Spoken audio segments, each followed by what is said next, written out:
Hi, you're watching my channel, Clodbuster.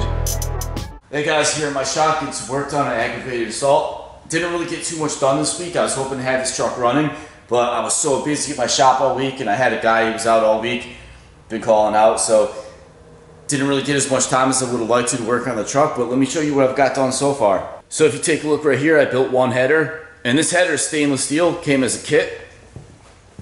Like this, it just came with a few bends, flange right there, collector and a muffler.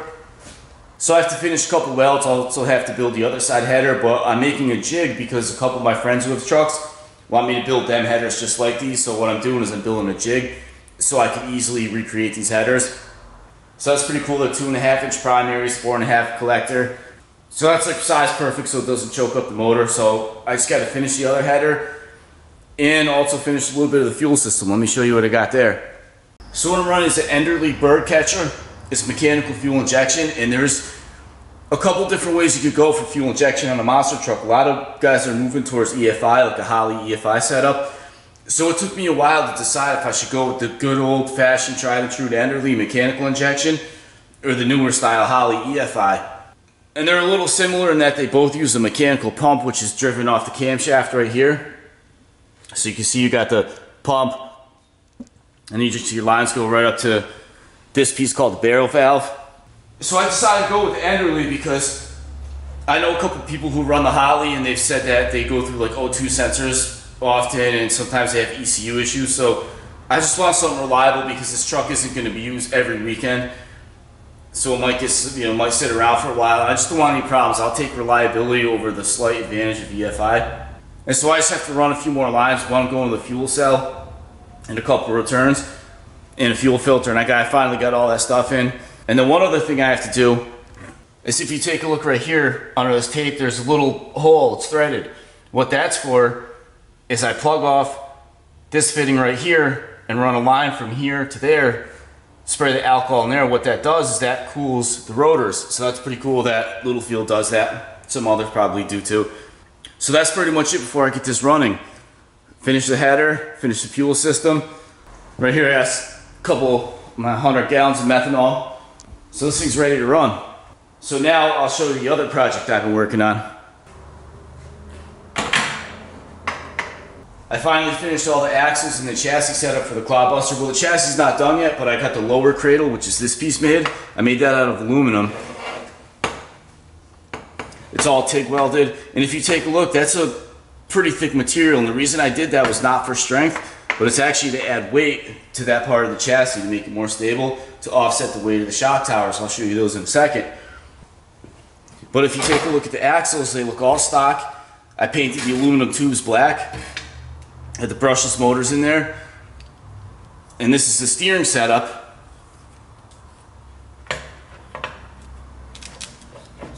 See, that's the bracket I made. I refined it. I made a second design. I was able to trim it on the bottom right here, paint it black so it really kind of blends in and looks stock, and allows me to run the stock bumper and the stock steering linkage, because this stuff's nice. It flexes instead of bends and breaks parts. So that'll be a good, reliable setup. And for batteries, I'll be running these two. These are the Trinity Shorty packs. These are nice. They're 4,300 milliamp hours and they're 130C, so those things should power this thing pretty awesome. And what's cool is where they fit is right in here. They fit perfect right in that lower cradle, so that's going to put a lot of weight right where it's got to be. And as far as the rest of the chassis, I've been working on that. This piece, I'm going to drill 2 holes, make a bracket for it's going to attach to the cage. That's the only bolts in this chassis are going to be hold the cage to this, and right here is the top cage. Kind of just sits there like this. These are HPI shocks. Got this off eBay. They're kind of cheap though. They're plastic. They already leak. They've never been used or ran on anything, and they're leaking. But just go right in here. And I'll probably just run 1 shock per corner, even though I set up the mount to run 2. In case I decide to, but probably only, there's no need to run 2 shocks on this thing. It's just going to add unnecessary weight. And I'll be replacing these shocks definitely. The only reason I went with these is because they're the proper length. But like I said, they're all plastic and they're cheap, so definitely going to upgrade them in the future.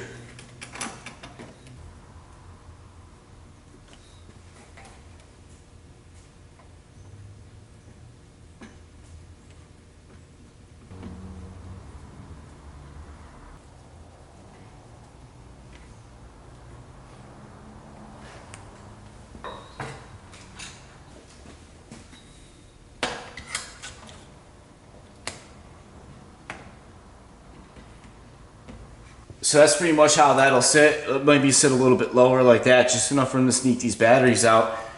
And then I bent up these pieces. I have a really nice bender that bends very precise. So then there's going to be a bracket that bolts here, and that'll weld like that.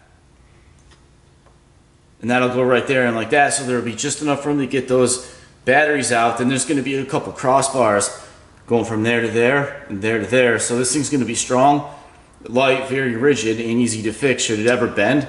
I can just pull 4 bolts right here, pop this cage off, make another one. But this is all made out of 6061 aluminum. Then I'll heat treat it once it's done. And I do a lot of little detail work on this one. Take a look right here.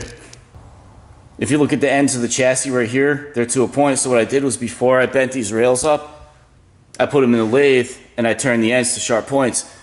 And that was really just for looks. They're pretty sharp though, so I'll probably take a file and just take a little bit of that point out so it's not as sharp. And these batteries will actually sit like straight like this, and there'll be enough room just to sneak these out and in. And then right here, up here is where like the 2 ESCs plus the receiver and all that's going to sit. So all the way it's going to be centered around here. And right there you can see that servo mount.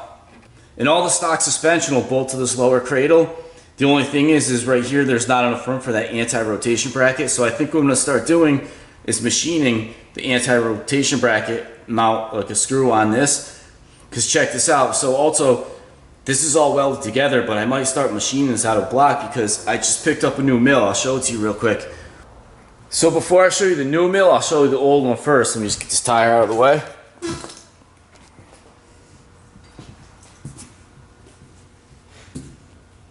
So this is my old mill right here. This is called a Bridgeport Series 1, and I used this thing for a long time. This thing has been an awesome machine.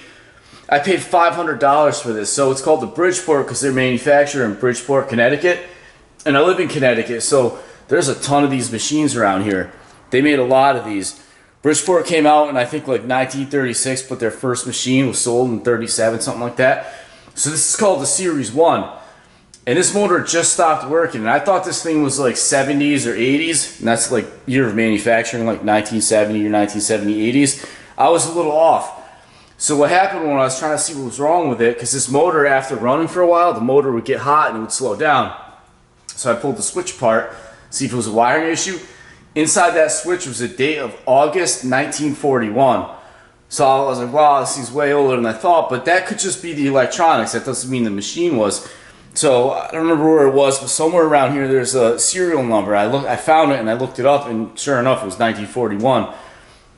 And then another thing I noticed was this part right here has a cylinder. It's round. So that's an early machine. The later ones were square. I'll show you like the newer one in a second. And so what happened was I brought this from my other shop. My other shop used what's called single phase power. This building has 3-phase. 3-phase is more common, like industrial and everything. It makes it so it's cheaper to run. If wired right, you get up to like 480 volts. But anyway, so I ran this in the other shop. It's called the phase converter, and I did the same thing here because it just worked fine. So I left it alone. I used the same phase converter, and then it just, I don't know, it was 1941. The thing's 80 years old, so that had an awesome run. So let me show you the new one.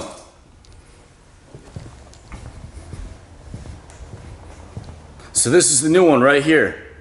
This is the same thing. It's a Bridgeport, but it's called a Series 2. It's a bit newer, a lot newer. This thing was made in the mid-90s, 1995 to be exact. I ran the date code. And it's got a CNC setup on it. It's 3-axis, but there's actually a 4th axis right here. This part right here is called the rotary table. But if you take a look at that motor right there, they use this more than likely, what I think, for what's called indexing. So I'll get that set up as a 4th axis, but I was looking at this controller right here. It's called Flash Cut CNC.